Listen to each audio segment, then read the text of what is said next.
वो मैं तुम्हारे साथ शेयर करना चाहता हूं। ये तड़प आप समझिए, ये देखिए कि जिस रास्ते से हम गुजरे हैं, उस रास्ते पर पार्टी चल रही है। मन को बहुत खुशी होती है, मन को बहुत अच्छा लगता है, मन को लगता है कि पार्टी किस तरीके से आगे बढ़ रही है, इसको इसी तरीके से बढ़ना चाहिए। लेकिन मेरे कुछ सुझाव हैं, उन सुझावों को मैं रखने यहां पर आया हूं। आप देखिए, आप समझिए कि जीवन के शाम पर राजनीति से एक तरीके से अपने आप को अलग रखने के बावजूद वह पार्टी के प्रति कितने चिंतित थे, यह इस घटना से प्रतिलक्षित होता है। मैं छत्तीसगढ़ का प्रभारी था, वो छत्तीसगढ़ के गवर्नर बन गए, बाद में मैं स्वास्थ्य मंत्री बन गया।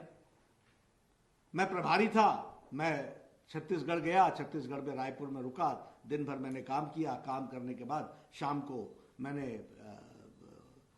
दिल्ली आने का निश्चय किया। मुझे फोन आ गया, कहने लगे, मैंने कहा गवर्नर साहब का फोन है। मैंने कहा गवर्नर साहब, मैं बलरामजी दास जी हैं। मैंने कहा जी, फोन हमने सुना।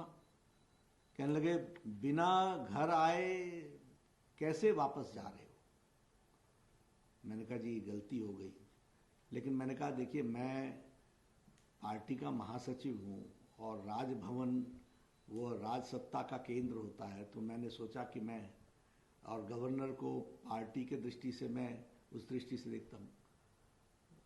उन्होंने सीधे कहा कि बेटा और पिता में कोई संबंध में कोई बीच में गवर्नरी आती है क्या? अपने घर आए बगैर तुम जाओगे क्या? मुझे आज भी याद है कि मैंने फ्लाइट कैंसिल की, मैं दूसरे दिन सुबह गया, मैं सीधा राजभवन गया, वहाँ रुका, उनके साथ बातचीत की, भोजन किया। उन्होंने मुझसे कहा अगली बार रायपुर में आना हो तो ये ध्यान में रखना कि रहना भी यहीं है और यहाँ मुझसे मिले बगैर जाना नहीं है। मैं इसके बाद मैं रहा तो नहीं, लेकिन हाँ, जब भी मैं रायपुर गया तो मेरा प्रयास रहा कि उनके साथ चाय पी करके ज़रूर उनसे दो बातें करके, और जब भी मैं मिला उनसे, उन्होंने हमेशा बहुत दूरदृष्टि रखने वाली बातों को हमारे साथ कहा, सबको संभाल करके चलने वाले। आज बलराम जी दास टंडन जी के बारे में बात कर रहा हूं तो मैं तो चलिए बीजेपी का कार्यकर्ता हूं, बीजेपी का कार्य करने वाला व्यक्ति हूं। आप बलराम जी दास टंडन जी के बारे में किसी कांग्रेस के नेता से पूछ लीजिए, उनके जमाने के, आप किसी शिरोमणि अकाली दल के नेता से पूछ लीजिए, आप अक्रॉस दी पार्टी किसी से पूछ लीजिए। एक ऐसा सौम्य व्यक्तित्व, सबको साथ लेकर के चलने वाला और सबको ऑनेस्ट एडवाइस देने वाले, ऐसे थे हमारे बलराम जी दास टंडन। सबको ऑनेस्ट एडवाइस, और वो एडवाइस हमेशा पायस होती थी, पवित्र होती थी। उनका ऑरा ऐसा था कि उनके सामने जाने से बड़े लोग कितने भी गुस्से में हों, वह उनके सामने आने के बाद वैसे ही शांत ठंडे मन से उनके साथ बातचीत करते हुए, और वो हंसते हंसते बड़े से बड़े जटिल समस्याओं का सुझाव करते हुए, और जो रास्ता बताते थे वो कार्यकर्ता लेने के लिए तत्पर हो जाता था। ये था उनका व्यक्तित्व। आज जब हम उनको याद कर रहे हैं, और जैसे मैंने कहा कि विचारधारा की बात है, अब ये मेमोरियल लेक्चर है, इसलिए मैं इस अवसर को, उस मेमोरियल लेक्चर में कुछ राजनीतिक और कुछ विषयों के बारे में डालने में मेरा लालच है, उसको मैं छोड़ूंगा नहीं और चूकूंगा भी नहीं, उसके अवसर का मैं उपयोग करूंगा। देखिए, जब मैं आइडियोलॉजिकल दृष्टि से बोलता हूं तो आइडियोलॉजिकल दृष्टि से हमको समझना चाहिए कि वैचारिक पृष्ठभूमि में दो वाक्य, एक महात्मा गांधी के और दूसरा पंडित दीनदयाल उपाध्याय जी के, हमको याद रखना चाहिए। महात्मा गांधी जी से पूछा कि जब तुम सत्ता में होगे, या जब तुम्हारी कभी सरकार होगी, या तुम या हमारे लोग जब सरकार में होंगे, तो उनको किन बातों का ध्यान रखना चाहिए? उन्होंने कहा, जब भी कोई फैसला करो, for every act of omission and commission, जो भी फैसला करो, उस फैसले में तुमने एक बात ध्यान रखनी कि समाज का सबसे गरीब व्यक्ति, सबसे कमजोर व्यक्ति, सबसे अंतिम जगह पर खड़ा व्यक्ति, उसको वह नीति कितनी लाभकारी होगी, यही तुम्हारे निर्णय करने का आधार होना चाहिए। यह महात्मा गांधी ने कहा था। और पंडित दीनदयाल उपाध्याय जी ने क्या कहा था कि कोई भी नीति बनाओ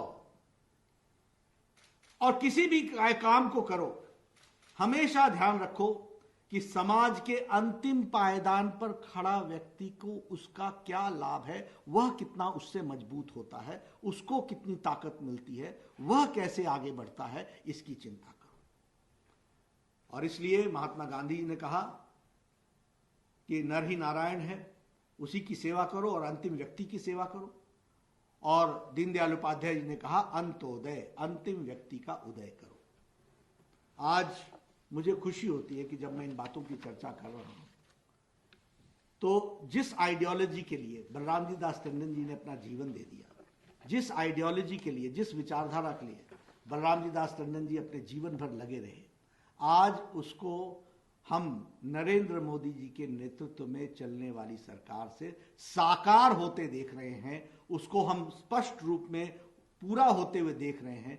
यह बहुत ही महत्वपूर्ण बिंदु है और मुझे लगता है कि बलराम जी दास टंडन जी के लिए भी, उनकी आत्मा की शांति के लिए भी और उनके बताए रास्ते पर चलने के लिए आज भारत की सरकार मोदी जी के नेतृत्व में जिस तरीके से कर्तृत्व के साथ आगे बढ़ी है, वो हम सबको ध्यान में रखना चाहिए। और जब मैं ये कहता हूं कि अंत्योदय की बात, तो मैं ये सिर्फ कहने के लिए नहीं कह रहा हूं, सिर्फ बातों को रखने के लिए नहीं कह रहा हूं। इसके पीछे आधार है, जिस आधार को हमको समझना चाहिए। मित्रों, जितने भी स्कीम्स, जितने भी योजनाएं प्रधानमंत्री श्री नरेंद्र मोदी जी के नेतृत्व में भारत की स्कीम्स के रूप में सामने आई हैं, उन्होंने समाज का सामाजिक परिवर्तन और अंतिम व्यक्ति को ताकत देने का काम किया है। मैं पहली स्कीम का उदाहरण लेता हूं आपको, उज्ज्वला। जब मैं उज्ज्वला योजना की बात करता हूं तो हम आपसे ये चर्चा करना चाहते हैं कि आज प्रधानमंत्री मोदी जी के नेतृत्व में लगभग 8 करोड़ बहनों के घरों में सिलेंडर और चूल्हा यह पहुंचाने का इंतजाम नरेंद्र मोदी जी की सरकार ने किया है। अब हमारे से बहुत से लोग चर्चा करते हैं, मैं हमेशा कहता हूं we should know the impact of these policies, these programmes. We should try to understand the depth of the programme. मैं स्वास्थ्य मंत्री रहा हूं, यह विमेन एम्पावरमेंट का इतना बड़ा काम है। यह गैस का सिलेंडर और चूल्हा देना सिर्फ इतना ही विषय नहीं था कि 8 करोड़ की जनता को हमने चूल्हा दे दिया, सिलेंडर दे दिया, नहीं। यह इससे कहीं डीप इंपैक्ट रखने वाला कार्यक्रम है। यहां बैठे हमारे अश्विनी शर्मा जी पठानकोट के गांव में घूमते रहे हैं, हमारे हिमाचल में भी जाते रहे हैं। आपको मालूम होगा, आपके ध्यान में होगा कि हमारी बहनें सुबेरे 4 बजे उठ करके अपने दैनिक जीवन से निवृत्त होकर के क्या वो जंगलों में जाकर के अपने बच्चों के साथ पेड़ की लकड़ियां काट करके ला करके चूल्हा नहीं जलाती थी? क्या हमको ध्यान में है कि उस समय कोई ना कोई गांव में कोई ना कोई महिला या कोई ना कोई पुरुष पेड़ से गिर करके अपनी रीढ़ की हड्डी तोड़वा के बैठा हुआ होता था? क्या हमारे ध्यान में है कि उस समय सुबह की चाय बनाने के लिए अगर 6 बजे चाय देनी है तो 4 बजे घर से निकलना पड़ता था? क्या हमारे ध्यान में है वर्ल्ड हेल्थ ऑर्गेनाइजेशन ये कहता है कि 1 घंटे के अंदर जो महिला चूल्हे के नजदीक रहती हैं वो अपने फेफड़ों में कम से कम 400 सिगरेट का धुआं ले लेती हैं। ये वर्ल्ड हेल्थ ऑर्गेनाइजेशन की रिपोर्ट कहती है।